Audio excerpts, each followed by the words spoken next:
Sip. Selamat malam semuanya, sahabat konklusi mania mantap. Bertemu lagi dengan kita ya, anak-anak konklusi yang mencintai filsafat dan mencoba untuk tetap mendiskusikannya di tengah keabsurdan dunia. Teman-teman, konklusi sayangnya kita sekarang harus online karena ada satu dan lain hal. Kakaknya teman kita, Kak Mahmud, itu kebetulan kemarin dinyatakan meninggal dunia gitu teman-teman. Jadi kayaknya sebelum diskusi kita berdoa dulu ya sesuai dengan kepercayaan masing-masing. Kalau Islam ateis ya bisa sih berdoa, tapi berdoa sama siapa juga nggak tahu. 5 menit ya teman-teman, silakan berdoa untuk ke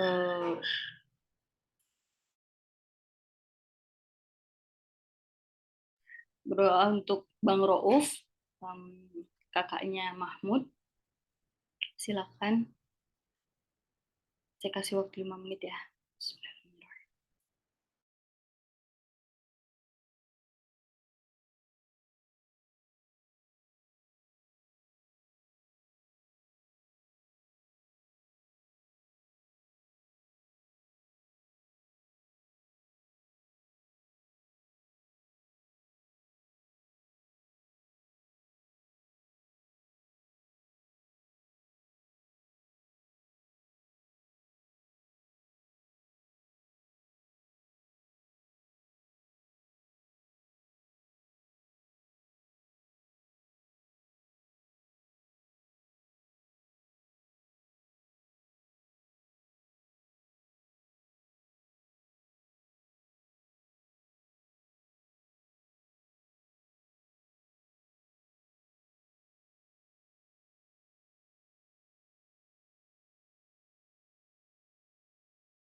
Oke, udah cukup ya teman-teman.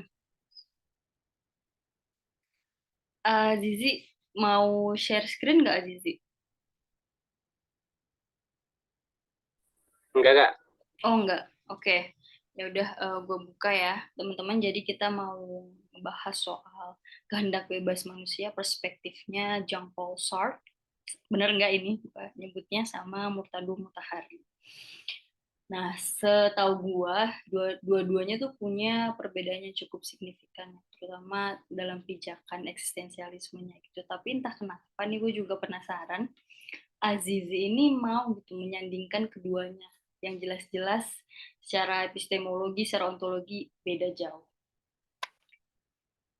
Nanti kan Azizi nggak nge-share share screen ya, tapi nanti nggak apa-apa aku catat poin-poinnya. Nah, teman-teman bisa udah baca kan yang skripsi di ini di deskripsi grupnya? Udah. Udah. Nah, nanti teman-teman bisa bertanya setelah Azizi menjelaskan. Oke, silakan Azizi langsung aja. Nggak perlu panjang lebar ya. Oke, terima kasih Kak Jojo. Baik, selamat malam teman-teman semuanya. Eh, Assalamualaikum. Baik, terima kasih dulu ya kepada Kak Jojo, kepada Nabi Islah yang telah membolehkan saya berbagi apa yang sudah saya dapatkan selama menyusun skripsi ini. Eh, dari mana ya? Mungkin latar belakang masalah dulu ya. Sedikit menyinggung latar belakang masalah. Eh,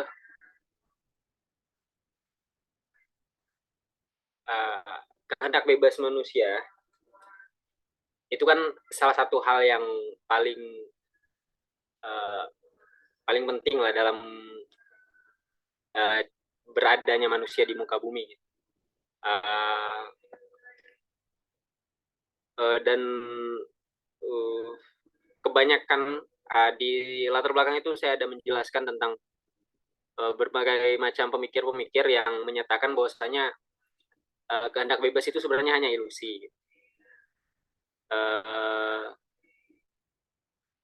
Sesungguhnya manusia itu tetap diatur oleh suatu determinisme yang betul-betul universal atau Tuhan. Apa aku share screen aja kali kayak? Kayaknya terlalu garing nih kalau aku jelasin kayak gini. Iya, kalau menurut gue share screen aja sih, jadi kita tahu petanya gitu loh. Soalnya maaf ya, ini tuh cukup berat, sumpah berat banget menurut gue. Ya, yeah. Jadi, Aku share screen-nya aja ya, PPT waktu aku skripsi aja ya. iya iya gitu aja. Ini tuh topiknya berat soalnya. Tapi jelek sih. Ya, Cara share screen gimana ya? gak apa-apa. Ini udah gue jadiin co-host kok. Cara share screen gimana ya? Ada yang warna biru nih di bawah, biru lagi hijau. Ya, ya udah aku tekan. Iya. Itu sudah screen aja, nggak whiteboard, iPhone pad nggak gitu. Enggak, coba share screen aja langsung. Lu udah Ini open PPT-nya kan?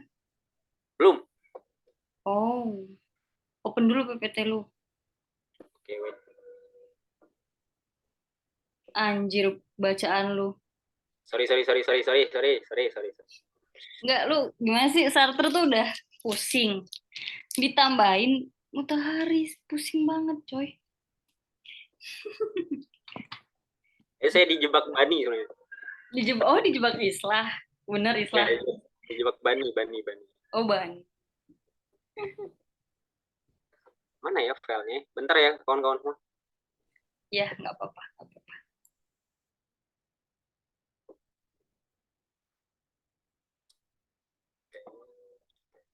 Wahai Nabi Islah, Ini siapa nih? Imang. Kayaknya gue pernah ini ya, saya komunikasi. Ryan Hakim. Pernah buku senior. Oh iya, buku senior. Iya, iya, iya. Apa kabar, Imang? Oh, Sakit, Baik, sakit mulu dia kak, Kita apa sih? nggak ada yang sehat dari Imang tuh. Collab lah sama konklusi. Ayo kita bikin acara apa gitu, Mang.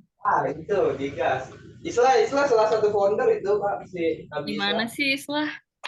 Maksud gue gini kan, orang-orang yang udah nggak jadi mahasiswa itu kan masih punya keinginan untuk belajar, masih ingin diskusi gitu. Masih mahasiswa masalahnya. Emang lu masih Oh, mahasiswa? Masih. Ya nggak apa-apa. Berarti konklusi yang bukan wadahnya mahasiswa sama yang wadahnya mahasiswa collab gitu kan. Teater sama Islah boleh tuh. kita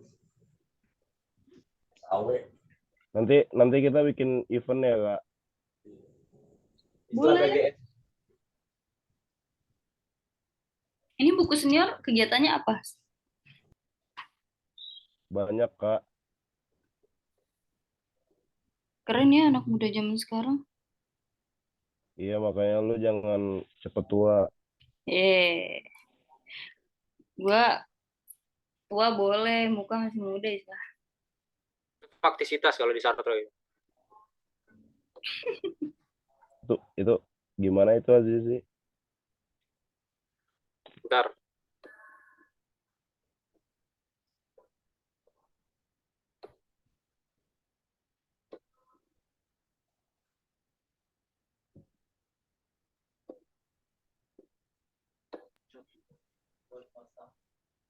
Udah kelihatan belum sih? Kelihatan rumit sekali covernya. Lanjut, lanjut, lanjut. Silakan. Buset, salah satu marja Murtado.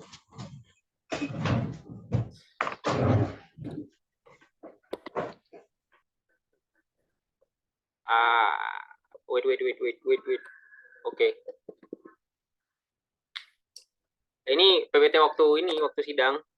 Jadi mungkin tidak dapat merangkum semuanya. Karena kan PPT sidang kan buat formalitas doang. Baik teman-teman, lanjut ya.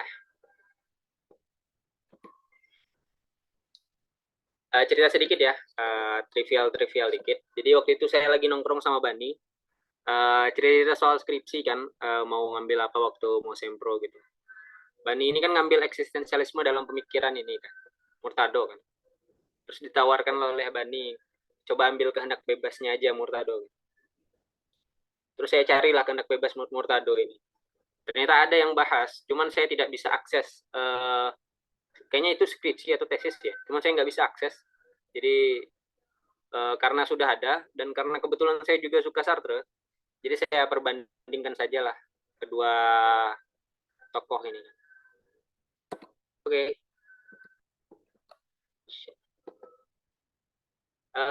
Latar belakang masalah. Ya, kehendak bebas manusia adalah salah satu topik yang esensial dalam diri manusia. Saya ada ngutip di skripsi itu Peter Anthony Bertocci yang mengatakan kalau nggak ada kehendak bebas gitu, maka apalah artinya, apalah maknanya kebaikan dan kesalahan. Dan dalam topik mengenai kehendak bebas ini secara umumnya terdapat dua klasifikasi, yaitu ada determinisme dan indeterminisme. Determinisme ini sering dikaitkan dengan Jabariyah kalau dalam teologi Islam itu.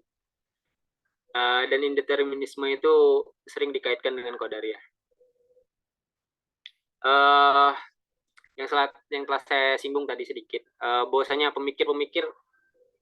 beberapa pemikir, saya ada mengutip 3 pemikir itu seperti Voltaire, Baron de Holbach, sama ada satu lagi di skripsi itu, mengatakan bahwasanya sungguhnya manusia itu nggak benar-benar bebas.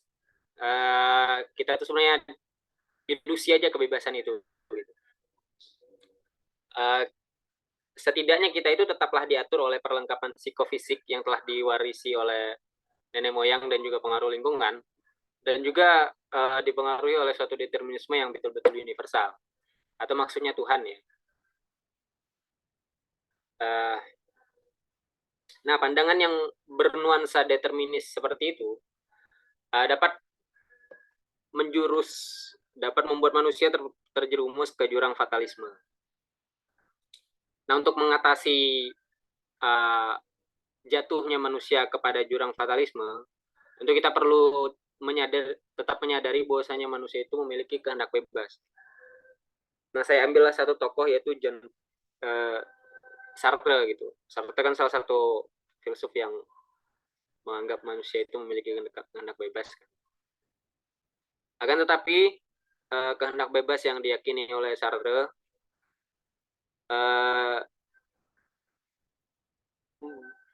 bernuansa ateis gitu. Kehendak bebasnya itu meniadakan Tuhan, mengeliminasi Tuhan. Karena pandangannya yang menganggap bahwasanya Tuhan itu dianalogikan sebagai artistic creation atau seorang pengrajin tukang, kira-kira begitu.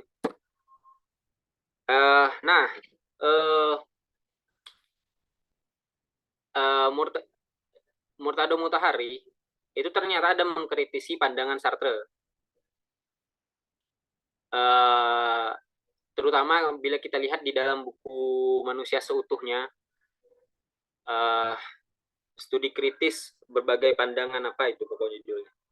Di sana tuh Murtado ada mengkritisi berbagai pandangan Sartre, terutama dalam keateismenya ya, apa namanya, ya relasi antara Tuhan dengan kehendak bebas manusia. Terutama dia mengkritisi itunya. Akan tetapi pembacaan saya terhadap Murtado kurang aja kritiknya ya, kurang. Karena mungkin ini asumsi aja, mungkin kebutuhan Murtado saat itu hanya untuk agar pemikiran eksistensialisme Sartre itu tidak menjamur sebegitu masifnya, mungkin ya. Mungkin itu kebutuhannya, sehingga dia tidak begitu mempelajari. Jadi bukan kebutuhan akademis lah, kira-kira begitu gitu, kritik ini gitu. Ini asumsi aja ya. Kira-kira gitulah. Salah satu pandangan Murtado tuh atas salah satu kritik Murtado atas pandangan Sartre itu, dia mengatakan bahwasanya manusia itu tetap bisa memiliki kehendak bebas meskipun mengikatkan diri pada Tuhan. Sorry ya kalau agak rada-rada nggak nyambung ya, nanti kita lebih banyak diskusi aja. Iya. Terus Kak. Oke Kak. Terus saya merangkum rumusan masalah. Oke. Ya pokoknya kira-kira gitulah bagaimana pandangan teistik Murtado Mutahari mengenai kebebasan manusia. Dan sebenarnya ini sudah direvisi. Dan satu lagi bagaimana pandangan Sartre mengenai kehendak bebas manusia. Ini nggak penting, tapi rujukan primer mungkin bolehlah saya katakan Manusia Seutuhnya, ada Manusia dan Takdirnya, sama ada bukunya Murtado, Pengantar Ilmu Islam. Terus kalau di Sartre ada Eksistensialisme dan Humanisme, ada Being and Nothingness. Nih, saya langsung ke hasil penelitian ya. Boleh.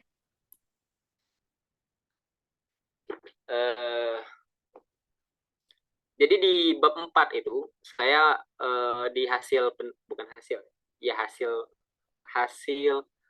penelitian ya, kalau nggak salah bab 4 ya. Saya memaparkan 2 subbab gitu. Yang pertama itu ada subbab tentang eksistensi mendahului esensi. Yang kedua itu, ini azan dulu kita berhenti apa gimana Kak? Nabi yang memutuskan. Gimana Nabi Islah? Kalau gue mah kan lanjut aja tetep ya. Lanjut ya, oke lah.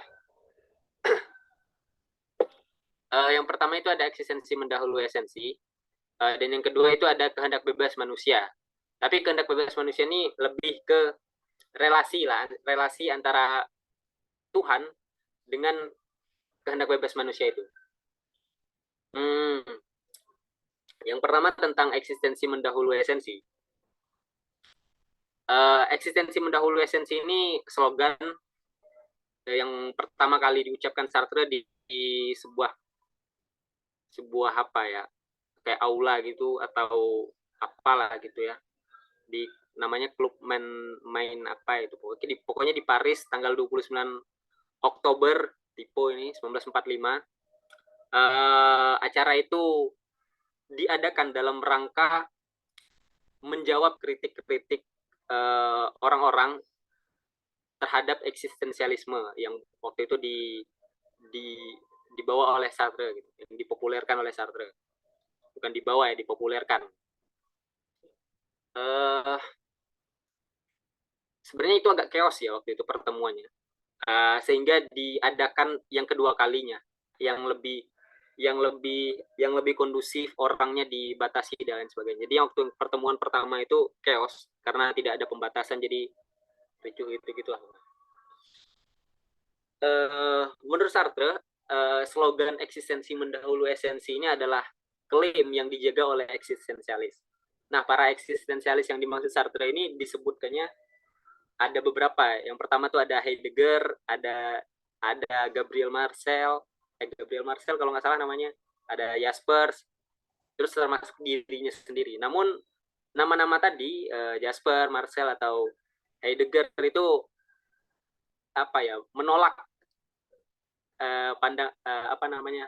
asumsi Sartre itulah, bahwasanya eksistensialisme itu adalah itu eksistensi mendahului esensi. Menolak pandangan itu, sehingga klaim ini hanya diamini oleh dia sendiri saja pada akhirnya. Pandangan ini bermula dari eksistensi mendahului esensi ini terjadi karena pandangan Sartre yang menganalogikan Tuhan sebagai pengrajin tukang atau artistic creation. Sartre itu menganalogikan seorang pengrajin seorang pengrajin tukang dengan barang ciptaannya gitu. Kalau di eksistensialisme dan humanisme versi Indo itu dia sebut pisau pemotong kertas, ya. Tukang pisau pemotong kertas.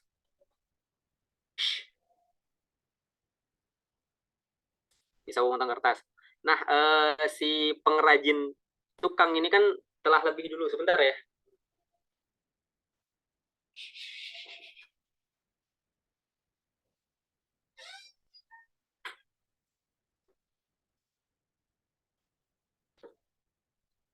Ada gangguan tadi sedikit, ada kucing masuk, kayaknya dia mau ikut diskusi juga.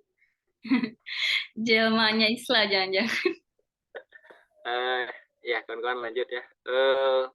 Nah, tadi si pengrajin tukang itu tentu telah lebih dahulu memiliki konsepsi, memiliki apapun lah yang sekiranya nanti akan menentukan si ciptaannya itu.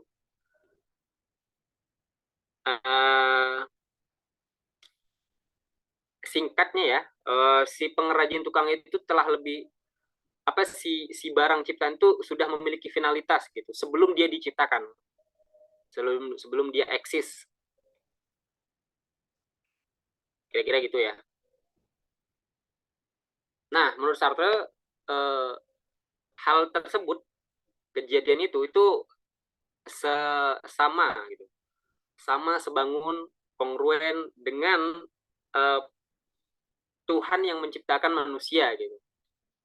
Jadi manusia itu menurut Sartre, kalau kita percaya Tuhan ya, kita itu sudah memiliki kebenaran, pokoknya kita itu sudah memiliki finalitas lah gitu. Kira-kira begitu. Sehingga pada akhirnya kita menjadi tidak bebas lagi ketika eksis di dunia pengalaman ini. Kira-kira gitu, kawan-kawan. Nah, ini esensi yang dibubuhi Tuhan memasung kehidupan bereksistensi manusia di bumi. Padahal menurut Sartre itu manusia tidak memiliki finalitas hingga ia mati. Nah, jalan keluarnya ateisme. Tapi sebenarnya ini agak simplis gitu, agak simplistik mungkin ya. Di sini ya ateismenya itu nanti mungkin yang agak lebih kenapa Sartre itu tidak meyakini Tuhan gitu, mungkin ada ini di Being in Nothingness mungkin agak lebih, katakanlah lebih apa ya, lebih tidak simplistis mungkin kayak gitu kira-kira. Ini kalau di sini agak ya udah, daripada kita terkekang itu kan mending kita ateis, nggak percaya Tuhan. Ya gitulah kira-kira ya.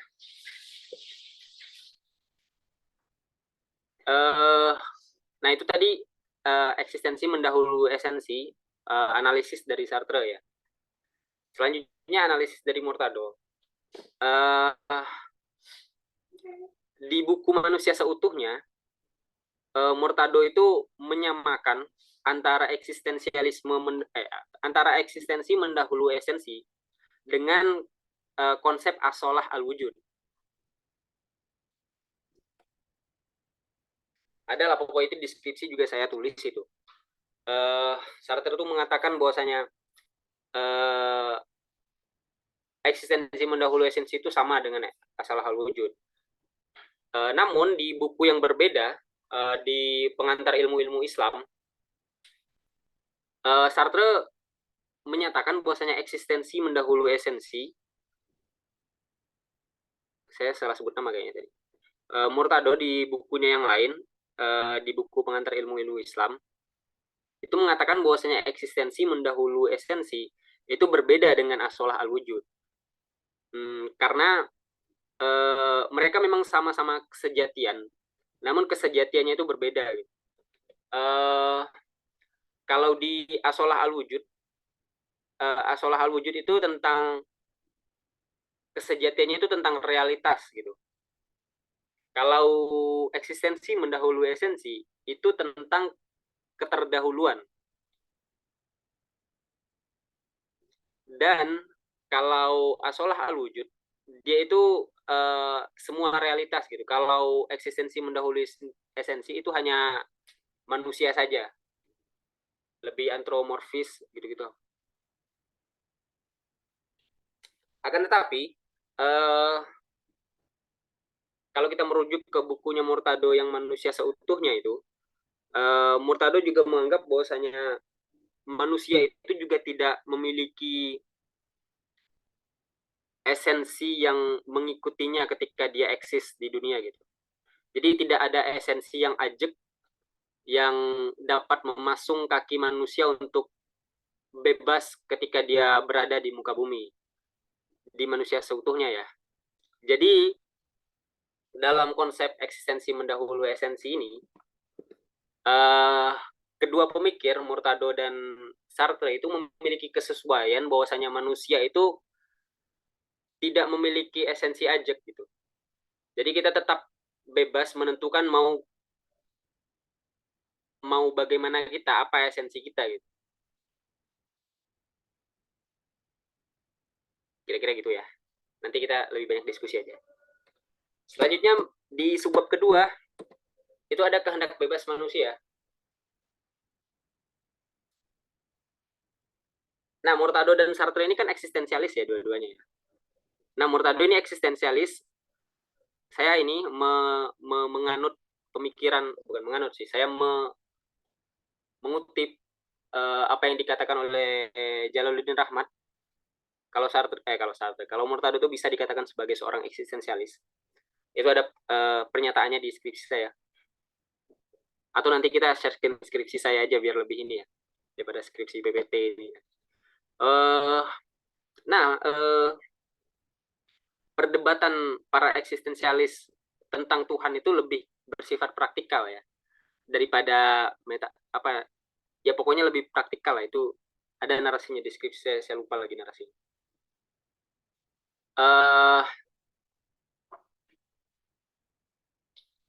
Kalau menurut Murtado,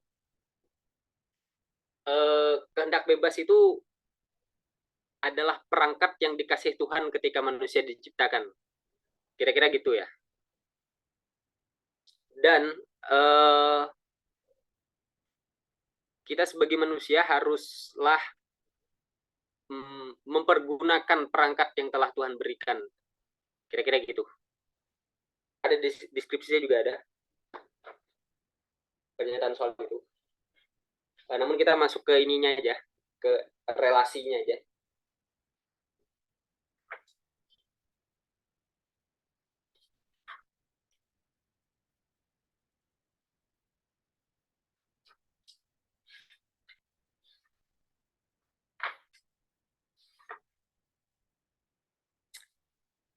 Nah, menurut Murtado, Tuhan itu bukanlah entitas yang asing bagi manusia. Kalau menurut Murtado ya. Karena ilah fa'ili atau apa itu ya, kaus efisien atau apa gitu. Sebab yang menciptakan itu lebih mengetahui ciptaannya ketimbang ciptaan itu mengetahui dirinya sendiri gitu. Sehingga tidak mungkin ketika manusia mengikatkan diri kepada si yang menciptakannya, tidak mungkin manusia itu merasa asing gitu. Malahan kalau Murtado, keterikatan kepada Tuhan itu adalah upaya untuk mengetahui diri lebih dalam lagi gitu. Dan Tuhan kan juga adalah zat yang tidak terbatas ya. Mana mungkin kita menjadi terkekang kalau mengikatkan diri kepada zat yang tidak terbatas ini kan. Kira-kira gitulah kata Murtado kan. Dan Tuhan juga adalah puncak kesempurnaan. Kalau dalam gerak substansial atau harokah jauhariyah itu kan Tuhan ininya kan, tujuan kita itu kan. Ya kira-kira gitulah. Jadi nggak mungkin aja kita itu akan terasing atau bagaimana ketika mengikatkan diri kepada Tuhan gitu. Dan Murtado juga menganggap Sartre ini terlalu mengagung-agungkan kebebasan gitu, kehendak bebas. Padahal itu hal yang apa ya, nggak perlu diinikan lah, kita tuh udah punya gitu, udah dikasih sama Tuhan, kira-kira gitulah kata Murtado. Dan kehendak bebas itu juga bukanlah tujuan sebenarnya, dia hanya perantara untuk kita sampai kepada puncak kesempurnaan tadi gitu. Kira-kira gitulah ya. Nah, kalau menurut Sartre itu kira-kira kehendak bebas ya. Kalau di Murtado ya, relasi dengan Tuhan. Pokoknya nggak ada masalah lah pokoknya. Malahan dengan kita mendekatkan diri kepada Tuhan, itu sejatinya itu adalah upaya diri kita untuk mengenal diri kita lebih dalam lagi gitu. Kira-kira gitu kawan-kawan. Nah, kalau dari Sartre, deskripsi itu hal yang pertama saya lakukan itu adalah membagi dua mode ada yang dirumuskan oleh Sartre ya. Dua mode ontologis atau status ontologis gitu. Nah, Sartre itu kan membagi dua mode ontologis kan, yaitu being for itself sama being in itself, atau etre posoa anjay. Yeah. Atau etre ensoa gitu. Yeah. Tinggal kurang jereng dong nih, kalau nggak udah kayak Sartre. Kalau being in itself itu sederhananya adalah mode ada yang ada pada benda-benda gitu. Pokoknya inilah entitas lain selain manusia lah pokoknya being in itself itu. Nah, being for itself itu adalah mode ontologis yang identik dengan manusia yang sadar gitu, yang memiliki kesadaran. Karena dan ya pokoknya itu dua mode adanya ya. Jadi manusia itu kalau di Sartre itu manusia yang berkesadaran ya, itu mode adanya being for itself gitu. Nah, kesadaran itu kan intensional ya.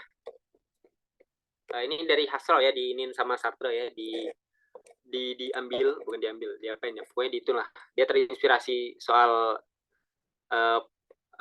karakteristik dari kesadaran itu kan intensional ya. Dia tertuju kepada suatu objek gitu. Sedikit menyinggung tentang kritik Sartre terhadap Husserl ya. Nah, kalau di Husserl itu menurut Sartre ya, manusia itu seolah penonton aja gitu. Manusia nggak ada sikap yang diambil oleh manusia. Jadi kesadaran memang intensional, cuman nggak ada aktivitas mungkin atau apa gitu yang dilakukan manusia sehingga manusia hanya jadi penonton. Nah, di Sartre itu ada ditambah nothingness atau menidak gitu. Kegiatan menidak itulah yang nantinya menjadi rute bagi kebebasan manusia. Kira-kira begitu ya. Jadi manusia dengan kesadarannya, pola kesadarannya intensional mengarah kepada suatu objek dan mengatakan tidak bahwasanya objek itu adalah bukan dia, bukan si orang yang sadar, bukan manusia. Menidak itulah nothingness gitu, dan itu rute menuju kebebasan. Kira-kira gitulah ya, di skripsi saya ada itu. Nah, salah satu karakteristik dari manusia sebagai being for itself itu adalah luck atau selalu kurang atau apa gitu ya. Maksudnya manusia itu selalu membutuhkan being in itself, selalu membutuhkan objek di luar dirinya untuk melakukan nothingness. Untuk menegaskan dirinya, kira-kira gitu. Manusia tuh pokoknya selalu membutuhkan being in itself lah gitu. Kira-kira gitu ya. Sehingga pola dialektis dalam nothingness itu selalu terus-menerus sifatnya gitu. Ya pokoknya selalu terus-menerus gitu.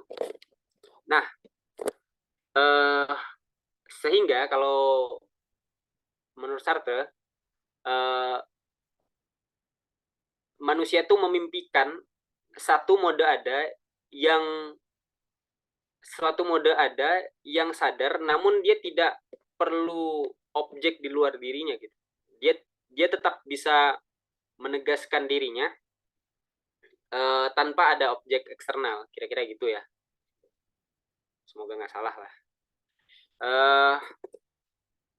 Nah, nama mode ada itu nama mode ada yang diimpikan itu adalah sintesis antara being in itself dan being for itself gitu. Namanya tuh being in itself for itself gitu. Akan tetapi menurut Sartre, ini ya apa namanya, being in itself for itself atau sintesis dari being in itself dan for itself itu dapat juga disebut sebagai Tuhan, kata Sartre. Akan tetapi dia tidak mungkin ada. Mode ada yang seperti itu tidak mungkin ada. Status ontologis yang kayak gitu tuh nggak mungkin ada kalau menurut Sartre. Karena apa? Karena karakteristik yang ada pada being in itself dan being for itself, kalau disintesakan, kalau dia ada gitu, itu kalau dia tersintesa gitu, itu akan memuat berbagai macam kontradiksi yang tidak terdamaikan. Nah, kira-kira gitu tuh.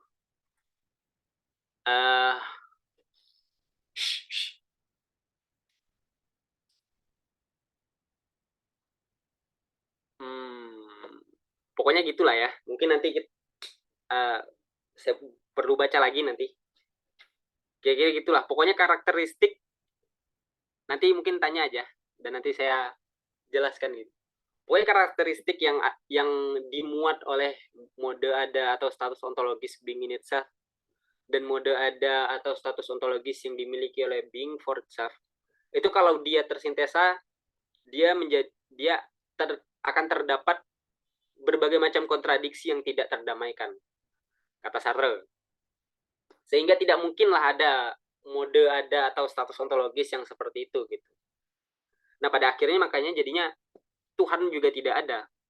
Karena menurut Sartre kalau Tuhan ada, maka dia adalah mode ada yang kayak gitu. Kalau Tuhan ada, maka status ontologis yang sintesa dari being in itself dan for itself itu akan dimiliki oleh Tuhan.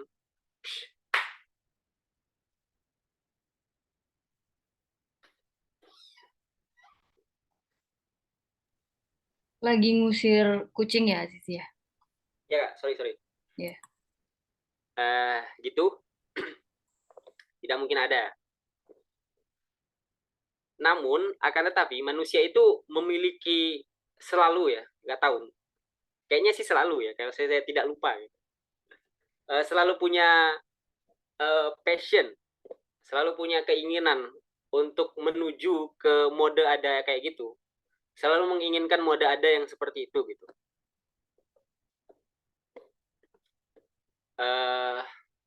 Namun hal itu tidak akan terjadi karena kalau menurut Sartre mode ada yang kayak gitu sudah disebutkan tadi, mode ada yang seperti itu tidak akan ada gitu.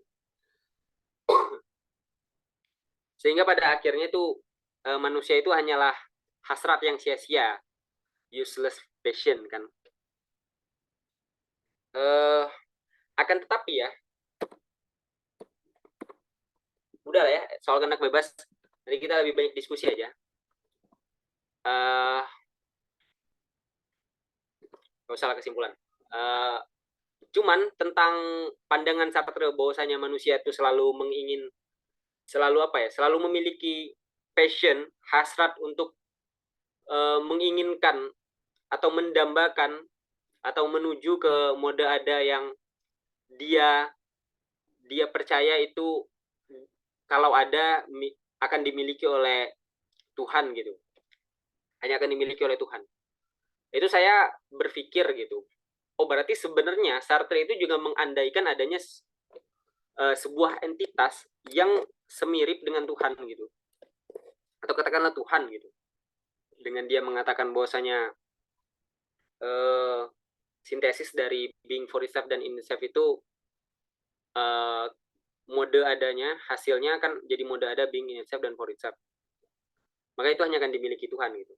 Nah, saya berpikir bahwasanya Sartre itu juga mengandaikan adanya sosok Tuhan,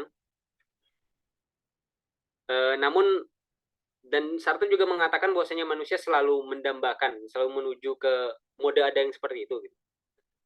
Saya juga berpikir bahwasanya Sartre juga meyakini bahwasanya manusia itu selalu ada inilah ya asumsi manusia itu selalu menuju ke Tuhan, kira-kira gitulah ya, mungkin simplifikasinya gitu. Mungkin kira gitu aja Kak. Oke. Ya, Kalau bisa ini nggak, lu stay di apa namanya slide yang kesimpulan nggak? Sorry. Nah, oke. Terima kasih ya Azizi sudah membagikan hasil penelitiannya. Jadi teman-teman, ini kenapa memang agak sulit karena ya memang sesulit itu ya Azizi ya. Sartre dan Mutahari. Pertama nih Azizi, aku sebetulnya pengen nanya. Lu itu meletakkan murtado di sini hanya sebagai karena harus ada Islamnya atau enggak? Gitu. Nah, karena kalau memang murtado hanya tempelan, aku menawarkan satu gaya diskusi gitu, biar diskusinya efektif. Gimana kalau kita hanya berfokus ke Sartre? Karena sebetulnya perbedaannya itu kan hanya di ada dan tidak ada Tuhan, ya enggak sih? Iya enggak? ya bisa Justru bisa. iya, dan justru itulah gitu yang kemudian memberikan perbedaan yang signifikan terhadap pemikiran keduanya di kehendak bebas manusia gitu. Tapi karena dirimu terlihat sangat menggebu-gebu ketika menjelaskan soal Sartre, sebetulnya aku justru malah penasaran ke Sartre-nya gitu. Apakah benar ada istilah kehendak bebas manusia dalam pemikirannya Sartre gitu? Karena kalau bicara menidak, tadi ya le etre pungso, le etre omso apa? Tulisannya sih le etre porso, le etre enso ya. Ya. Le etre porsoa, le etre ensoa, ada pada dirinya, ada bagi dirinya. Ya sebetulnya sederhananya, meskipun memang sulit disederhanakan, ya intinya kesadaran gitu kan. Balik lagi ke ya fenomenologinya Husserl gitu. Tapi apakah benar Sartre itu ada istilah kehendak bebas manusia atau jangan-jangan istilahnya bukan itu? Lu cuma meminjam term itu doang untuk menjelaskan satu istilah yang sebetulnya khas Sartre gitu. Oke, gimana kalau penawarannya kita fokus ke Sartre aja karena ya gue Islam, gue sangat bangga keislaman gue gitu. Cuma gue ngelihatnya Azizi nggak begitu fokus ke Murtado gitu. Tapi nanti teman-teman mungkin bisa ya untuk bertanya soal kekerenan Murtado ini. Sebetulnya aku juga tertarik dengan kritik dia terhadap Sartre karena gini loh. Murtado itu kan fokusnya 3 ya kalau nggak salah. Fikih, kalam, sama filsafat. Tetapi kalau nggak salah filsafat itu bagiannya kecil, bagiannya sedikit gitu. Kalau nggak salah. Nanti tolong dikoreksi ya kalau memang salah. Kayak gitu. Dan menarik ketika secara ontologi juga berbeda, secara epistemologi juga berbeda, tapi mengkritik Sartre dan di mana ketemunya coba? Pertemuan garis kritik dia tuh di mana? Kalau di Tuhan yang ngapain dikritik itu kan udah beda, coy. Udah yang ngapain dikritik itu secara gerbong di kereta api misalkan itu berbeda. Kita nggak akan mungkin ketemu gitu, Azizi. Kayak gitu sih. Gimana teman-teman yang lain?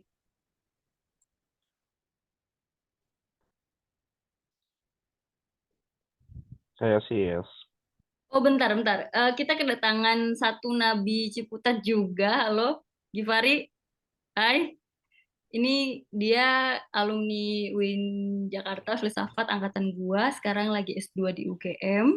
Kebetulan dia Halo, juga dia fokus ke Heidegger ya dulu ya di UIN. enggak, udah gua lah mau tinggalin Heidegger, gua lebih Oh, sekarang menikmati membaca Nietzsche. oh sekarang Nietzsche. Tapi lu juga sempet ini kan sempet jatuh cinta ke Sartre kan? Enggak juga. Ya Bang, Ya padahal sedikit baca dan banyak teman diskusi ya. Salah Nah, satunya Bung Tomo. Ini iya. Tarjo ini Tomo apa Islah? Islah. Islah. Tomo lagi Oh, tidur. Oh, lu kirain lagi kirain sama Kak Tomo. Tomo. Ya Tomo tuh kan ya cukup hatam lah baca apa? Sartre. Kalau bisa dicolek, Kak Tomo bisa ngasih insight ke sini Islah karena memang serumit itu ya Sartre ya. Sebenarnya Ya dia kalau aku sih gini ya, bicara soal Sartre. Pertama, eh, ide-ide soal free will-nya Sartre itu ada di existentialism is humanism atau existentialism as humanism, yang mana dalam proyek existentialism is humanism itu berbicara mengenai landasan bahwa yang lebih utama itu adalah eksistensi. Lalu di being and nothingness itu baru lebih apa namanya di elaborasi lebih jauh lagi mengenai lettre pursoa, lettre ansoa dan lettre pursoa. Jadi elaborasi ontologis manusia itu baru ada di being and nothingness. Tapi sebagai landasannya soal free will, Sartre itu apa namanya banyak membicarakan di dalam existentialism is humanism. Sementara itu, cuman saya tadi tidak apa namanya tidak mengikuti diskusi ini sejak awal. Yang justru menarik bagi saya adalah posisi atau apa ya semacam pertanyaan awal tentang gimana sih konsep Murtado Mutahari tentang free will gitu. Yang kedua, free will dalam artian atau dalam pengertian si Sartre ini kan apa namanya meniadakan proyeksi tentang Tuhan dan karenanya dikenal juga sebagai humanis ateis. Jadi dalam hal ini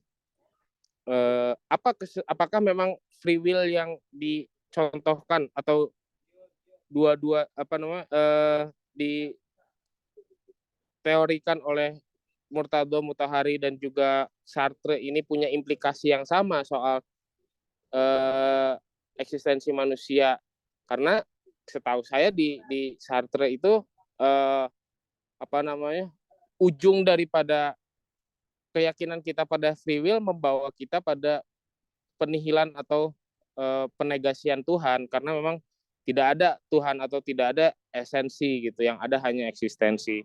Nah sementara kita tahu bahwa Murtado Mutahari ini merupakan seorang yang religius ya, dalam artian dia besar dari lingkungan religius.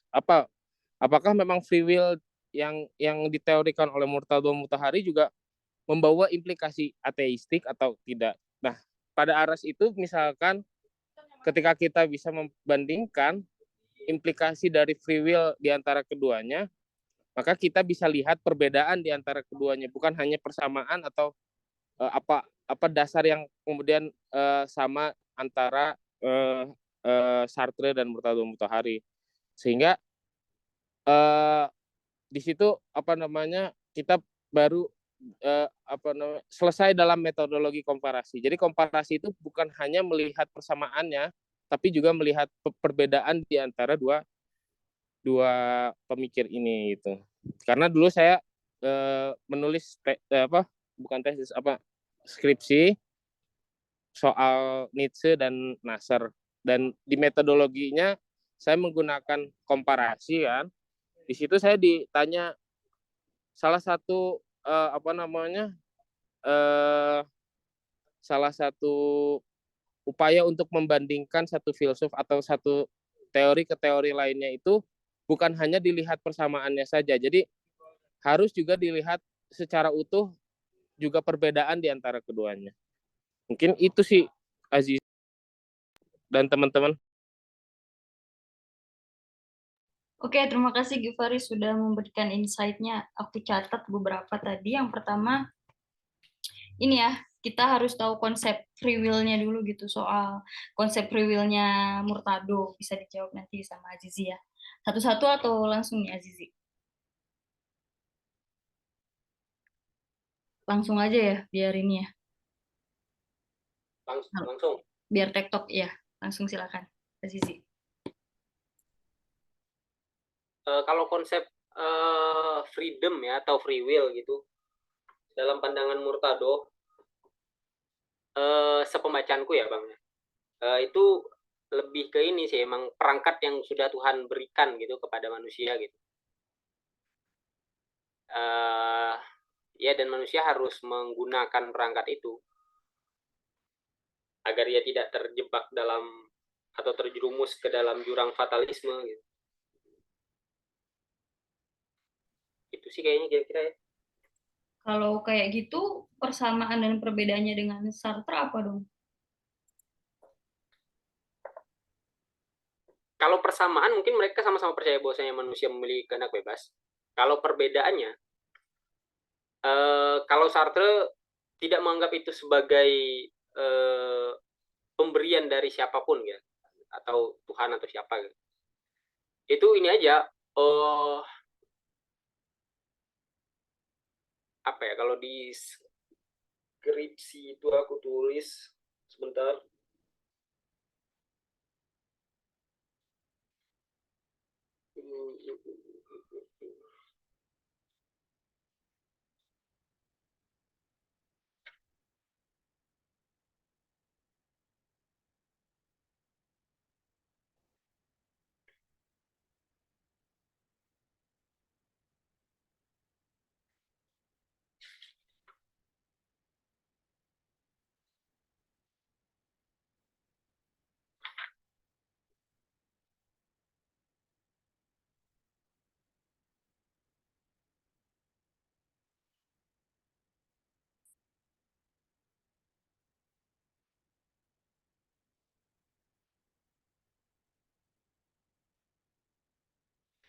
Kalau di Sartre itu kehendak bebas itu ya hasil dari, atau ini karakteristik dari being for itself itu yang selalu lack, selalu kurang, yang menidak, ya hasil dari upaya dia untuk, karena ini kan karena nggak ada suatu ketetapan, keajekan gitu. Itu sih kayaknya.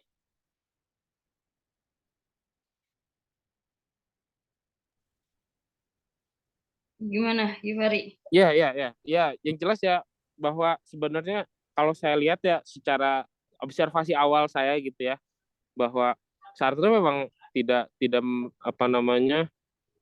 tidak mendasarkan kehendak bebasnya pada apapun gitu, karena memang kembali lagi influence dari Heidegger soal beberapa hal, khususnya soal Trauness itu keterlemparan, Geworfenheit kalau dalam bahasa Jermannya, bahwa memang manusia itu terlempar ke dunia tanpa ada satu pilihan di awal, apakah kita memang mau ada atau enggak gitu. Jadi hal tersebut memang diambil dari atau merupakan influence atau pengaruh daripada filsafat Heidegger. Sementara kan dalam hal ini ya kita tahu juga bahwa siapa Murtado Mutahari sendiri punya dasar atau punya pengetahuan atau punya influence dari Islamic philosophy and theology, misalkan dalam hal free will banyak diambil dari gerakan-gerakan filsafat abad pertengahan, dan khususnya misalkan teologi Mu'tazilah soal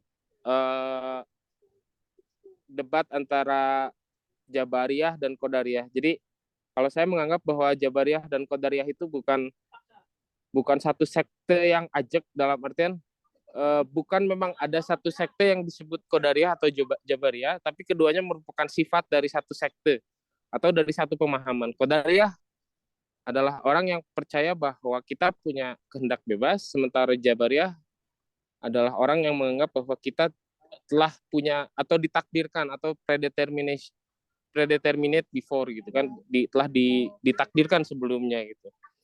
Jadi pandangan soal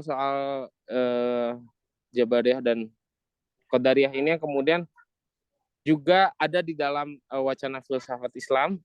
Misalkan dalam hal ini Ibn Rushd yang mempercayai bahwa soal-soal kehidupan setelah kematian dan juga hubungannya dengan evil and good, baik dan jahat, atau dosa dan kebaikan dan seterusnya gitu. Sebenarnya menarik sih soal Murtado Mutahari dan juga Sartre, dan saya rasa apa yang sudah disampaikan oleh Azizi tadi, saya dengar sekilas juga soal Sartre dan Murtado Mutahari cukup menarik poinnya, dan juga cukup kuat beberapa hal pernyataan dan juga kesimpulan dan juga penafsiran atas Sartre dan Murtado Mutahari. Saya rasa itu sih tanggapannya. Tapi ada ini nggak, free will-nya Sartre itu ada berkesinambungan lagi, bersesuaian sama living death-nya dia nggak? Kan ada tuh konsep living death. Sama apa? Living death. Living death. Living death. Sartre ada kan? Gue lupa itu buku apa. Saya belum tahu soal living death-nya Sartre. Mungkin dari teman-teman yang lain. Azizi ya. Tapi itu ini sih kayak keluar dari tema kita nggak ya? Ya boleh, silakan Islah.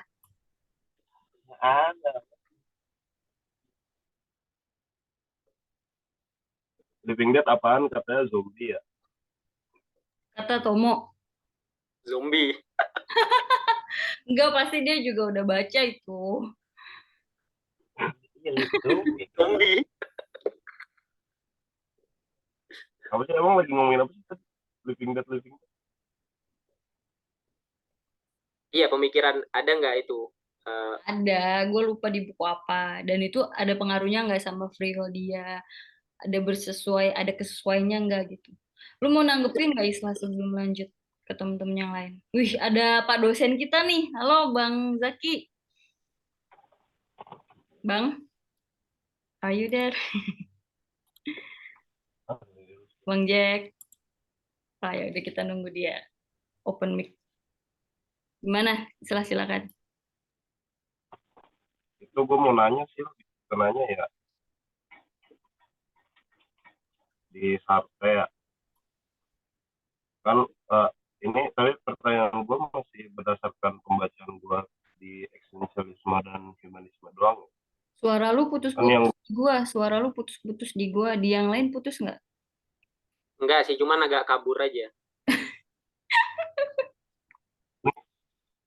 Masih putus-putus nggak? Masih putus-putus. Nah, itu udah enggak.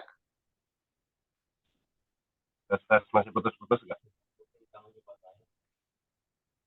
Karena kipas angin kali. Ya, coba ngomong aja lu, Boy. Yaudah. Ini pertanyaan gue ini pertanyaan yang masih berdasarkan ini doang ya, pembacaan saya ke eksistensialisme dan humanisme. Kan itu mah kan ini ya kuliahnya Sartre kan ya. Yes. Di itu kan Sartre itu berupaya untuk yang banyak disalahpahami gitu kan sama masyarakat awam di sana. Nah, kan kalau di situ kan dikatakan ini ya yang menjadi dasar gitu manusia itu bebas itu kan adalah kita tidak ada Tuhan gitu kan, ketiadaan Tuhan. Nah, eh, kalau semisal argumen Sartre itu disusun dalam bentuk ini ya, dalam bentuk silogisme, kalau dari gambaran saya itu kan artinya gini kan, premis pertama itu kan jika tidak ada Tuhan maka manusia bebas. Terus premis kedua itu Tuhan tidak ada, terus konklusinya manusia bebas. Nah, yang jadi pertanyaan saya itu, Sartre itu memberikan argumentasi khusus, gak sih, argumentasi khusus atas penolakannya terhadap Tuhan gitu, sehingga manusia itu tuh bisa dikatakan bebas secara justifikatif gitu, nggak cuma sekedar kita menolak Tuhan terus kita bebas. Ada gak sih itu aja sih pertanyaannya. Oke, thank you Boy.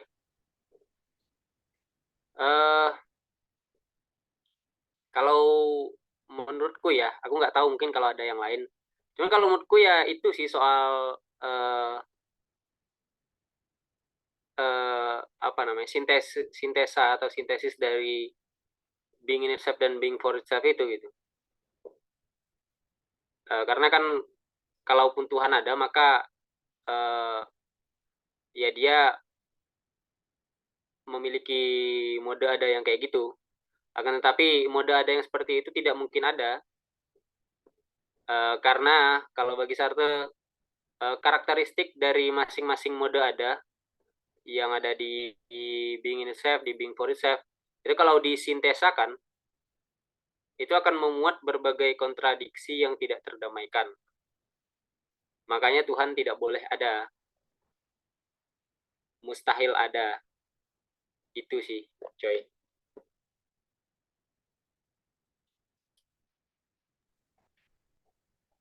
Gimana setelah tapi ada satu pernyataan di skripsi. Ya, kok putus ya?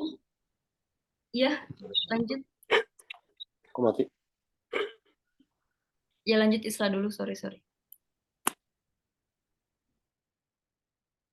Bentar. Yang lain dulu dah. Ya, yang lain silakan Bang Jack nih, ditunggu insight-nya. Alif, Imam, Ical Caniago ini siapa ya? Gua belum kenal. Kalau Alif kemarin udah ngobrol. Ical, halo?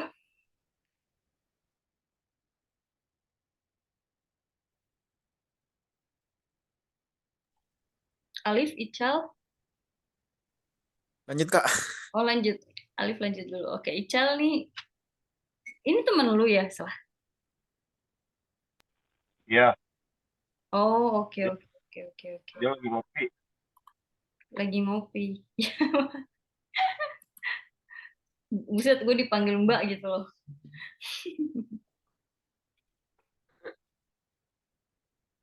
Ini ada satu pernyataan yang deskripsi lu yang ke-trigger juga nih gue. Jadi lu itu bilang, kenapa kehendak bebas manusia masih penting kita bahas? Oke. Itu karena akan berpengaruh ke nasionalisme gitu kira-kira ya. Yang mana tuh? Ada di, kalau nggak salah di pembukaannya. Oh iya. Iya, jadi bukan nasionalisme sih, lu lebih ke kemajuan suatu negara gitu. Dan gue Oh masih, iya. iya gue masih belum nangkap apa ya kaitannya gitu. Dan gimana caranya kok bisa? Oke. Kalau itu Kak, gue tuh ini sebenarnya terilham dari ini kata pengantarnya Murtado kalau nggak salah ya, di buku Manusia dan Takdirnya. Di situ ada dia menjelaskan, ya pokoknya dia ada yang menyangkut pautkan apa namanya, bagaimana pandangan sebuah masyarakat atau umat gitu yang berada di suatu negara gitu. Kalau umat atau masyarakat di negara itu katakanlah apa namanya, tidak mempercayai adanya kehendak bebas gitu, atau mungkin mazhab teologi yang dianutnya itu bercorak jabariyah gitu, ya mungkin memiliki kecenderungan sebuah negara itu tidak akan maju gitu. Karena ya fatalistik aja gitu. Itu sih Kak. Oh, jadi itu sebetulnya pernyataannya Tohari ya? Ya. Iya. Apa kita bikin ini ya? Islah diskusi apakah filsafat masih relevan gitu? Kayak clickbait gitu kan? Nah nanti Givari bisa ngisi tuh sama Tomu. Boleh tuh, gue mau oke-oke aja kan. Oh, kalau Tomu di situ nggak?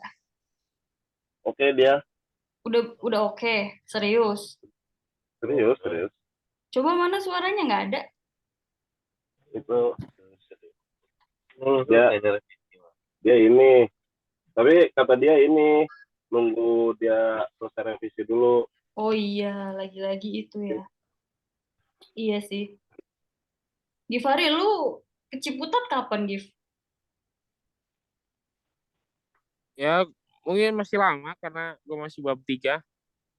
Hmm, Bang nanti tesis lu udah bang ya.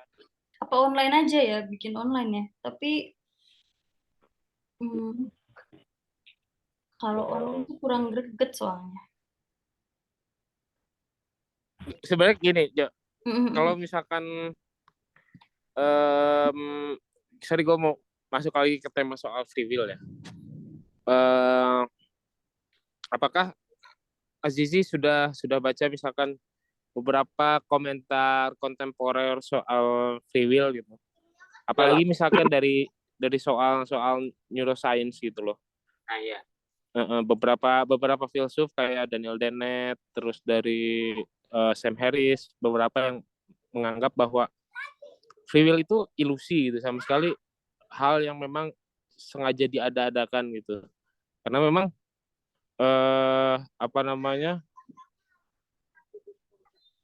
pilihan-pilihan yang kita punya itu memang hanya terjadi dalam bentuk keadaan mental gitu. Bukan yang benar-benar sesuatu yang memang ada secara transenden kemudian menentukan pilihan-pilihan kita gitu. Nah, kalau misalkan kembali lagi pada pembelahan antara free will dan predetermination itu kan sebetulnya free will itu pada diri adanya gitu, kehendak itu, will-nya itu ada diri, begitupun sebaliknya predetermination pada sesuatu yang non diri, yakni Tuhan gitu dan seterusnya. Nah, justru menurutku ya, kalau misalkan ada waktu atau memang tertarik pada diskusi-diskusi soal free will, mungkin bisa dilanjutkan penelitiannya soal membela atau dalam hal ini membuat semacam posisi bahwa ya free will itu tetap ada, bukan satu ilusi, tapi tetap kita butuhkan gitu, atau memang relevan dan seterusnya. Itu mungkin masukan saya ya. Jadi karena memang disputasi soal free will ini masih belum berhenti, mungkin Azizi bisa masuk ke soal itu gitu, ke soal-soal free will gitu. Apalagi misalkan dalam filsafat akal budi, dalam philosophy of mind banyak juga beberapa pernyataan soal kesadaran dan seterusnya, soal consciousness yang memang punya semacam tawaran-tawaran menarik ya. Apalagi misalkan perkembangannya lagi dalam dunia saintifik, khususnya dalam artificial intelligence. Kalau misalkan kita tanya lebih jauh gitu, apakah memang nanti suatu saat nanti ada yang dinamakan artificial intelligence, dalam hal ini sesuatu yang memang bisa punya daya setara seperti kita, yang mana saat ini kalau misalkan menurut John Searle dianggap bahwa yang ada saat ini adalah weak AI, karena memang dia hanya punya kemampuan sintaksis dan tidak punya pemahaman soal semantik. Strong AI itu dia punya pemahaman semantik dan juga sintaksis, dan oleh karenanya itu mustahil kalau kata John Searle. Nah, apakah memang seluruh perbuatan atau tindakan yang dilakukan oleh si artificial itu adalah si AI itu adalah suatu bagian dari free will atau bukan gitu. Jadi menurutku ini debat yang masih bisa berlanjut, ilmu yang masih sangat relevan sih menurutku. Dan itu juga menjawab ke pertanyaan Jojo yang kedua soal diskusi apakah filsafat masih relevan ya. Masih relevan sejauh memang bagaimana ia berhubungan dengan ilmu-ilmu yang lain gitu.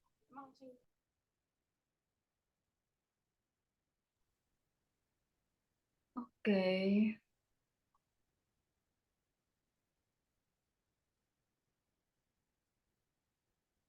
Jadi kita buka diskusi soal free will dulu kali ya. Next. Free will. Bebas. Gimana Islah? Oke-oke aja sih, cuma Oh, oke aja. Aku cerita dikit ya. Boleh silakan. Jadi sebenarnya di kesimpulan skripsiku, aku sempat ngutip ini, siapa ya namanya ya. Pokoknya dia seorang neuroscientist lah. Talia Welte atau siapa gitu namanya. Ya itu, bahwasanya emang kehendak bebas tuh sebenarnya ilusi gitu. Sebenarnya neuron-neuron di otak kita tuh sebenarnya telah lebih dulu menentukan. Begitulah. Cuman di skripsi itu, di kesimpulan itu aku bilang bahwasanya meskipun lah, katakanlah kehendak bebas itu adalah, atau secara saintifik kehendak bebas itu ya hanyalah ilusi. Tapi bagiku, menurutku ya, kita tetap harus meyakini bahwasanya kita itu memiliki kehendak bebas gitu. Karena ya apalah jadinya kita kalau berpikiran bahwasanya apa yang sedang kita lakukan ini ya apalah gitu, pokoknya ya ini mah bukan dari gua atau apa, pokoknya ya kepasrahan itu nggak ada spirit, nggak ada semangat juang hidup gitu rasanya. Aku sih jawab kayak gitu waktu di kesimpulan aku bikin. Cuman disuruh hapus sama dosen pengujinya. Kamu hapus aja ini nggak penting. Ya udahlah, aku hapus ini. Gitu sih. Dikit menjawab. Sebenarnya yang saya permasalahkan itu, atau yang dipermasalahkan sama kelompok yang menganggap bahwa free will itu ilusi, itu bukan soal lawannya terhadap determinisme ya, tapi lebih ke dia menolak free will sebagai suatu hal yang apa ya, yang transendental, dan kemudian semua tindakan kita diarahkan ke si free will itu, maksudnya berasal dari si free will itu gitu loh. Jadi bukan sebagai suatu yang, free will itu bukan suatu hal yang berada di luar dari diri kita, tapi free will itu ada karena memang ada ada suatu keadaan mental yang kemudian menyebabkan kita bisa memilih di antara satu dan yang lainnya. Yang disebut oleh si Sam Harris itu adalah reaksi mental atas pengalaman tertentu, dan kemudian kita memilih salah satu di antara dua pilihan gitu. Jadi bukan free will dalam artian yang bukan mereka menentang free will dengan determinisme, cuman mereka menganggap bahwa free will itu melekat di diri kita, tidak seperti halnya dalam konsepsi free will dalam tradisi kontinental yang menganggap bahwa free will itu adalah satu hal yang transendental dan darinya kita punya kehendak untuk melakukan sesuatu. Itu sih sebenarnya Azizi. Jadi debatnya menurutku masih bisa dipertahankan. Nah, dalam hal ini misalkan Azizi beranggapan bahwa free will itu harus sesuatu yang transendental misalkan. Kalau misalkan Azizi memilih jawaban itu, artinya menurut saya ya terjebak lagi pada suatu hal yang sifatnya adikodrati gitu. Karena memang free will itu jadi dasar atau jadi metafisis gitu, jadi hal yang mendasari segala sesuatu, tindakan dan seterusnya gitu. Bang, sorry dah. Berarti bisa dikatakan ini ya, free will dari pandangan neuroscience itu tuh dikondisikan gitu ya sama pengalaman kita itu yang ada kaitan dengan saraf. Ya, lebih ke respon dari simultan dari keadaan mental aja. Kalau perdebatan anggapan orang yang menganggap bahwa free will itu ilusi. Tapi itu nggak menafikan bahwa subjek yang dia itu memiliki free will yang terkondisikan itu dia tetap bisa mengambil pilihan gitu. dari sekian pilihan-pilihan yang terberi gitu kan, dari fenomena-fenomena yang menstimulasi sarafnya itu. Ya, ya, ya. Oh, berarti bisa dikatakan kayak cuman ingin membuktikan bahwa free will itu terkondisi aja gitu kan, tapi tidak menolak secara penuh gitu bahwa free will itu ilusi atau tidak ada gitu ya. Sorry, suaranya putus-putus. Siapa? Selah. Iya, berarti maksudnya itu kan apa temuannya Rothschild mengenai free will itu bukanlah suatu penolakan total atas free will gitu, melainkan ingin free will itu tuh terkondisikan, ya bisa dikatakan inilah ada batasan-batasan atau ada Aktivitas. hal yang menstimulasi sehingga subjek itu tuh memiliki free will gitu maksudnya. Sederhananya gini. Jadi si free will dalam artian tertentu itu kan selalu dianggap sebagai suatu hal yang melampaui ya, yang ada di atas gitu loh, yang dianggap terpisah dari manusia gitu. Kalau misalkan ditanya free will, apa itu free will gitu, selalu ya, bahkan Sartre juga mengandaikan pada suatu hal yang memang apa ya, tidak relate dengan atau tidak bisa dijelaskan lah dalam hal yang sifatnya real gitu. Nah, sementara si kelompok-kelompok baru ini, kelompok-kelompok yang menganggap bahwa free will itu ilusi, justru ya tetap semua tindakan itu ada, kehendak itu ada gitu, kehendak bebas itu ada, tapi bukan dalam hal dia dilahirkan dari satu hal yang universal atau free will universal, hanya sebagai respon dari simultan keadaan di apa namanya di saraf-saraf otak aja gitu loh. Jadi jadi apa, misalkan pertanyaannya apa yang mendasari dari kehendak kita, apakah predeterminasi? Predeterminasi artinya kan takdir ilahi gitu. Free will pada diri kita. Terus diambil dari apa free will itu gitu, misalkan. Pertanyaan itu mungkin kita tidak, atau dasarnya apa free will itu? Will yang metafisis kan? Will yang kemudian mendasari seluruh tindakan kita yang partikular ini gitu. Jadi ada will universal yang kemudian memayungi seluruh will yang partikular ini kan. Nah, mereka tuh menganggap bahwa justru will yang universal ini nonsense gitu, atau ilusi aja gitu, nggak ada gitu. Ini sebenarnya apa namanya, semacam bukan artinya mereka menolak free will secara utuh, tapi menolak gagasan free will yang universal tadi, yang kemudian menjadi dasar bagi seluruh will yang partikular gitu, dan menganggap bahwa will itu atau tindakan dari manusia itu hanya reaksi dari keadaan mental gitu, apa yang dialami oleh seseorang. Jadi bukan dalam artian menolak free will dan kemudian mengakui determinasi atau takdir dan seterusnya gitu. Mungkin free will universal yang tadi lu bilang itu mungkin sama kayak nasionalisme ya. Konsep nasionalisme yang sebetulnya imagine community gitu. Itu kan? Saya nggak tahu, nggak bisa Oh, jawab soal itu, belum bisa oke, jawab oke. soal itu, Jo. Ya, jadi maksudnya imajinasi aja gitu, nggak ada, makanya dibilangnya sebagai ilusi.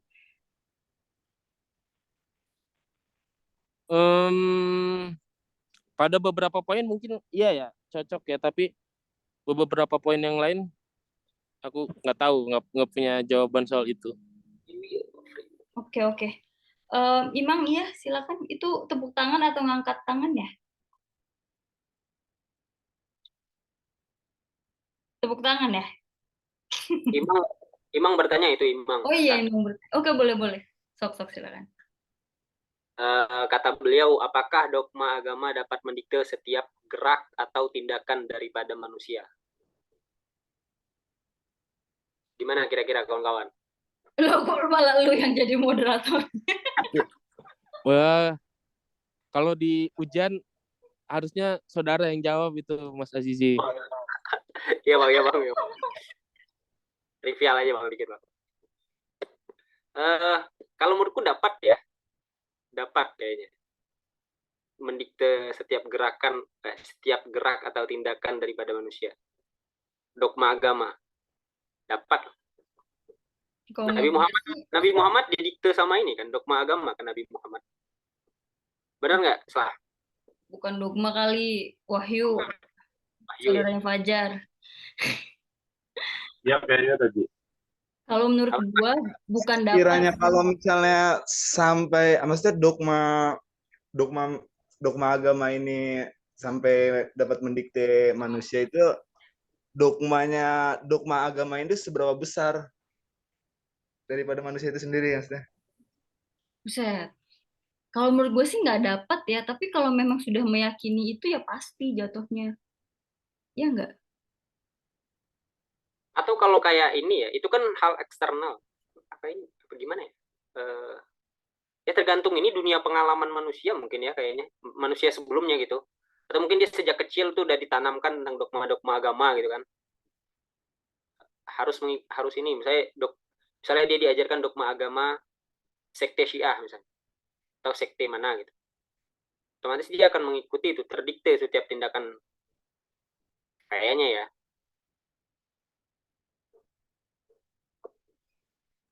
Kalau menurut gue sih ini yang pantas ngejawab tuh Islah. Soalnya Berarti dia akhir-akhir ini manusia gini dong, berarti manusia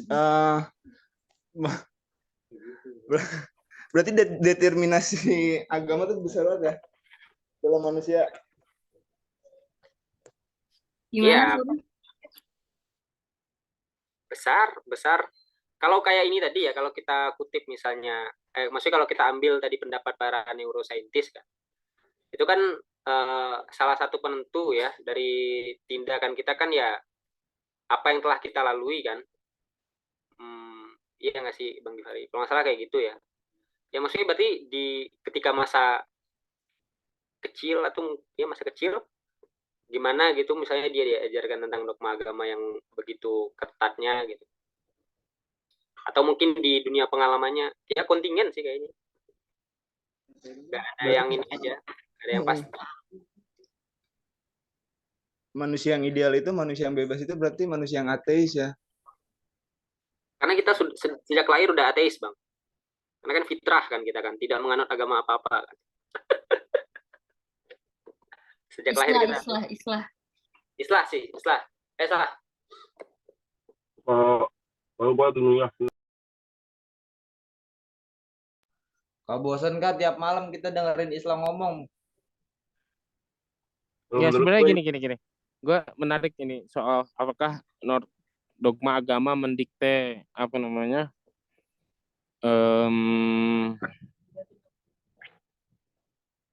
setiap gerak tindakan atau daripada manusia. Sebenarnya secara nature ya agama ya seperti itu. Maksudnya dia itu kan the way of life gitu, the way of salvation and etc. gitu. Jalan kehidupan, jalan keselamatan dan seterusnya. Karena memang sifat atau nature dari agama yang seperti itu, tentu apa yang diajarkan agama tentunya mendikte dan lain sebagainya. Tapi ketika misalkan dijawab apakah manusia yang bebas itu adalah manusia ateis, pertanyaannya apakah ateisme ini juga kepercayaan untuk tidak percaya gitu. Kalau misalkan kepercayaan untuk tidak percaya, menurut saya justru dengan ajaran-ajaran ateisme sendiri dia mendikte untuk tidak percaya terhadap Tuhan. Artinya juga tidak lepas daripada diktean atau diktat yang ditawarkan oleh kelompok ateisme dari untuk percaya akan tidak adanya Tuhan itu. Jadi sebetulnya ya kita terdikte oleh kontingensi yang itu dalam hal ini. Cuman saya ingin kembali bertanya gitu. Jawabannya apakah memang hanya kita dapat temukan melalui, atau jawaban untuk kita menjadi bebas itu apakah kita dapat kita temukan dari ini ateisme. Seseorang mungkin bisa menjawab bahwa melalui jalan nihilisme akan mendapatkan apa namanya, semacam kesempurnaan dari kehendak gitu, kehendak bebas dan seterusnya. Tapi ketika kita percaya mati-matian bahwa nihilisme adalah jalan terakhir, kita tidak bisa lepas dari dari nilai diktat dari apa yang telah dinilaikan oleh nihilisme itu sendiri. Jadi menurut saya apa yang diartikan dari bebas di sini itu untuk bisa kita tujukan diri kita ke sana gitu. Itu mungkin gue ingin apa memproblematisir soal tadi ya, soal agama dan ateisme misalkan.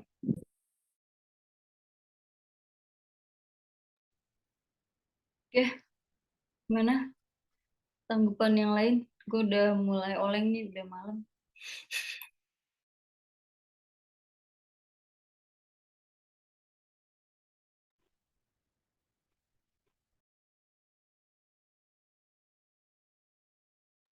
Kalau gue ini ya,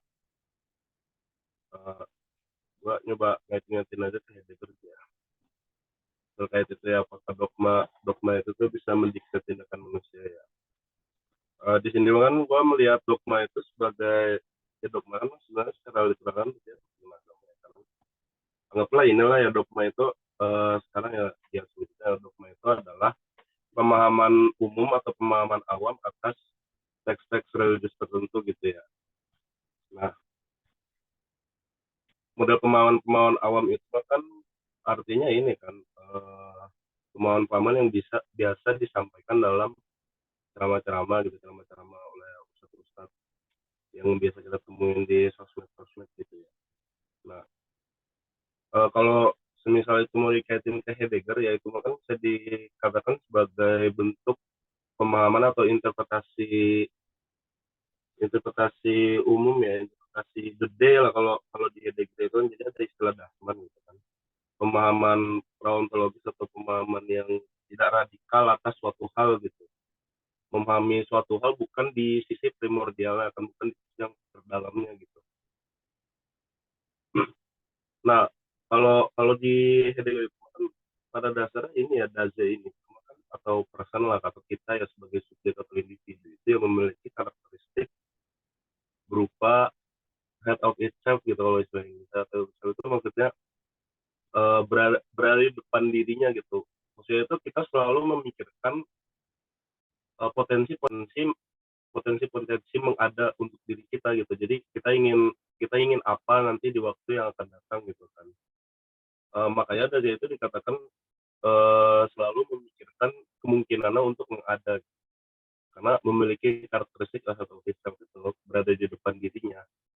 Nah, cuman Daze ini yang berada di dalam kesehariannya, artinya yang terjatuh di dalam horizon the day lah katakannya, horizon the day, di mana di dalam horizon itu segala sesuatu dipahami di secara superficial gitu, aspek permukaannya doang bukan terdalamnya gitu. Kemungkinan Daze untuk mengada itu menjadi terbatasi oleh penafsiran-penafsiran umum itu atau penafsiran-penafsiran awam itu. Nah, jadi kalau misalkan pakai contoh konkretnya ya, orang-orang atau masyarakat umum yang menerima suatu penafsiran umum atas suatu teks-teks religius itu dia terdikte, tapi dalam artian terdikte potensialitas pada dirinya untuk mengada gitu. Jadi maksudnya itu karena penafsiran umum itu ya, penafsiran umum dari pusat-pusat itu dia jadi merasa bahwa dia tuh hanya mungkin untuk melakukan ini, hanya mungkin untuk melakukan itu. Dalam artian itu saya memahaminya bahwa memaknai dalam artian itu saya mengatakan bahwa dogma itu bisa mendikte gitu, tapi mendikte bukan dalam artian secara total si manusia atau subjek ini itu benar-benar kehilangan kebebasannya gitu ya, entah kebebasan dalam artian ya Heidegger sih kalau saya ya kayak gitu. Jadi nggak secara total gitu, yang didikte itu adalah kemungkinan dia untuk mengada gitu, maksudnya potensi mungkin gini ya, satu individu sebenarnya punya potensi untuk melakukan banyak hal gitu kan, tapi karena pemahaman dia mengenai dogma yang telah dia terima dari kiai-kiai atau secara umum ya, dia jadi merasa bahwa dia tuh hanya mungkin melakukan ABC, padahal dia sebenarnya mungkin aja melakukan DFG dan seterusnya gitu. Jadi terbatas sih potensi pengetahuan mengenai potensi dirinya gitu, dikarenakan pemahaman umum dia mengenai agama itu. Itu sih saya mengartikan dogma yang mendikte tindakan manusia ya. Jadi didikte bukan dalam artian kebebasan itu benar-benar hilang secara total gitu, tapi pengetahuan mengenai potensi dirinya itu kayak tereduksi aja gitu. Gue sepakat sih sama Isla ya. Jadi masih ada ini ya, kayak kita tuh masih bisa berpikir meskipun ada batasnya. Kira-kira gitu ya Isla. Iya kayak gitu kurang lebih ya. Ya intinya sih gitu. Cuma ya mungkin maksud gue gini loh. Dogma agama tuh sampai bisa membuat orang bertindak ekstrem. Berarti itu kan ada sesuatu yang mesti dibedah ya. Apa gitu yang bikin itu? Apakah fanatisme atau apa gitu? Mungkin gue pikir Murtado juga punya ininya ya, punya jawabannya ya, Azizi, terhadap itu gitu. Makanya ada kehendak bebas versi dia gitu, atau gimana nih? Gue nggak memahami. Eh, kalau di Murtado ya Kak, mungkin kayak ini sih ya, kalau dia ya, pembagiannya kayak ada takdir yang definitif, ada yang non definitif gitu. Cuman aku nggak tahu lebih jauh soal itu gitu. Mungkin itu aja sih. Oh, berarti juga terbagi ya dia. Ya. Ada dikotominya. Oke, guys. Mau lanjut atau kita sudahi? Alif mau ini ya, mau ngobrol soal apa pembentukan komunitas ya. Kebetulan ada Imang nih, dia di buku senior. Waduh, Gimana? ini apa namanya? Ya, maksudnya formatnya hampir mirip konklusi juga sih, tapi istilahnya pembahasannya lebih ke tafsir. Oh, lu Corak mahasiswa tafsir. istilahnya masih konsepin sih sekarang. Nah, tapi format ke itunya tuh masuk ke terdata ke kampus sebagai LSO. Paling enggak istilahnya dia bisa dibimbing atau istilahnya secara regenerasi itu bisa ke handle sama dosen kalau misalnya nanti tuh udah jadi barangnya dia jadi. Oh, LSO. LS itu UKM di bawah fakultas ya? Iya. Ya, sebenarnya formatnya nggak harus LSO sih, tapi istilahnya LSO kalau dia format Itu sistem. LSO apa, Bang? Sorry. Lembaganya. Gimana maksudnya, Kak? Bang? Enggak, itu tadi yang diomongin apaan? Lembaga apa atau Oh, LSO? ini Soalnya kan belum forum tahu. studi, buat forum studi, tapi istilahnya sistemnya dia terdata di kampus sebagai LSO, sebagai lembaga otonom di kampus. Gitu, Bang. Bisa tuh. Kalau yang diskusi konklusi ini, Kak Jojo itu sebagai komunitas doang ya? Maksudnya nggak secara formal apa gitu. Kayak Enggak. boleh aja. Enggak. Kalau dulu konklusi itu terbentuk karena ya kita pengen diskusi di luar kampus aja gitu, di luar bendera-bendera dan di luar kampus. Jadi yang ngebentuk itu teman-teman gua ya, termasuk tadi Givari. Iya. Ya, kita independen, lembaga independen. Iya. Sama coraknya hampir mirip lah. Saya sama Kak Jojo dan kawan-kawan. Cuma istilahnya perbedaan formalitas itunya aja, dia lebih ke data gitu sama universitas ya, meskipun kekurangannya kalau tersistem begitu di kampus otomatis dia bisa diintervensi kampus sih. Bung Alif tahun dari mana, Bu? Dihindarin sama konklusi ya guys ya. Formatnya mirip. Gimana Kak? Bung Alif dari mana emang? Saya mahasiswa UIN jurusan Quran Tafsir Bang. Saya baru semester 6 sih. Jadi istilahnya saya ikut nyimak abang-abang senior di sini nih. Semester. Emang sama UIN boleh Bang adain lembaga kayak gitu? Selihat saya di fakultas lain tuh banyak seperti itu. Di fakultas lain tuh jujur lebih ramai juga, di adab, ada di apa namanya, di FISIP juga ada, bahkan Oh, sampai di berarti FISIP ngadain apa namanya, kerjasama kegiatan gitu sama di DPR gitu. Tapi itu berarti harus PMI berarti. Bagaimana ya? Nah, nah itu aku nggak tahu kalau masalah warna. ya memang. Oh, Ini mah istilahnya buat menghidupkan diskursus aja sih. Kalau kajian Bung, itu yang keren tuh di IMM, ya nggak sih? waduh. Ya, apalagi pemainnya gua kan. Yoi. Immanuel kan. Jelas emang Islam anjing. Bung Alip, itu tadi apa? Kan kata MT tadi ini ya, nanti kalau misalkan ngapain gitu sama pihak kampus itu nanti ke data ya, aktivitas diskusi kita ya. Oh, oh. Alif, Iya ya. Tunggu. Gimana Bang?